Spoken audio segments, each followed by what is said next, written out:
Record champions league জেতা দল, পৃথিবীর সবচেয়ে বড় ক্লাব, আর সেই ক্লাবের ড্রেসিং রুমে রক্ত পড়ছে। না, মাঠে না, প্রতিপক্ষের বিরুদ্ধে না, নিজেদের ড্রেসিং রুমে, নিজেদের মধ্যে।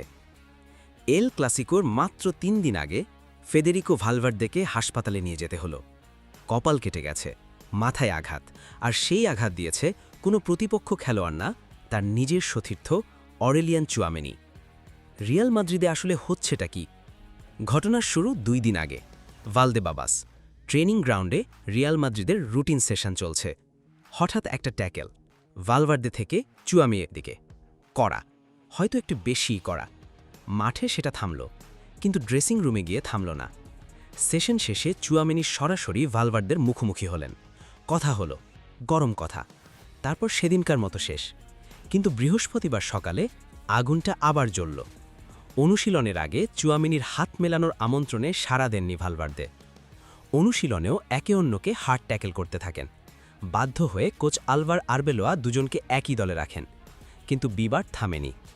মার্কার দাবি, লকার রুমে গিয়ে চুয়ামেনির বিরুদ্ধে বারবার ড্রেসিং রুমের তথ্য ফাঁস করতে থাকেন ভালভার্দে। চুয়ামেনি তখন ভালভার্দেকে থামতে বলেন। এক পর্যায়ে চুয়ামেনি মেজাজ হারিয়ে ভালভার্দেকে ঘুষি মেরে বসেন। তখন মাটিতে পড়ে গিয়ে কপাল কেটে যায় ভালভার্দের। অচেতন হয়ে পড়েন।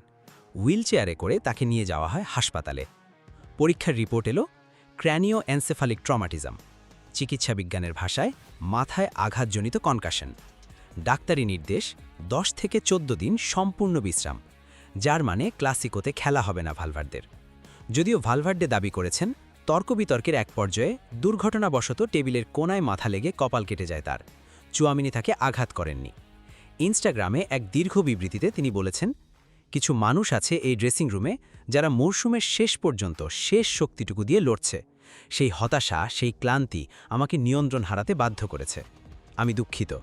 এবং সবচেয়ে বিস্ফোরক অংশ, স্পষ্টতই কেউ একজন এই ড্রেসিং রুমের ভেতরের খবর বাইরে দিচ্ছে।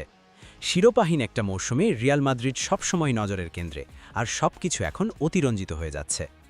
তার মানে কি রিয়ালের ড্রেসিং রুমে বিশ্বাসঘাতক আছে?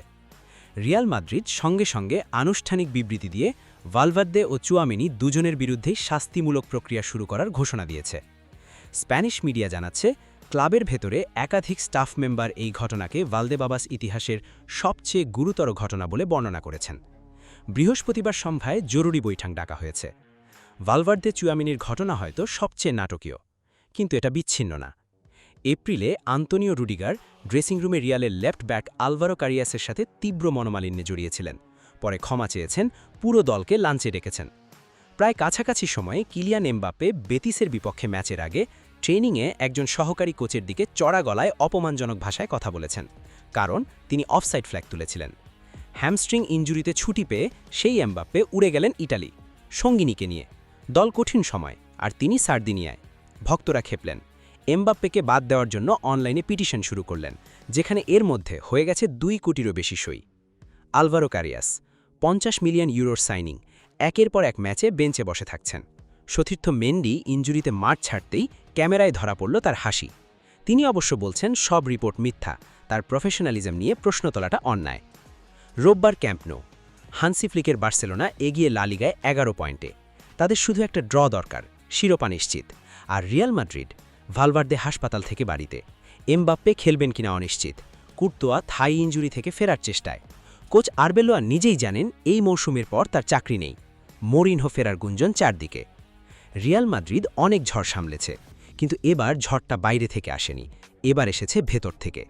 ক্যাম্প নোতে কি রিয়াল বার্সার সামনে উড়ে যাবে, নাকি এত ঝড় থেকেই শক্তি নিয়ে ঘুরে দাঁড়াবে?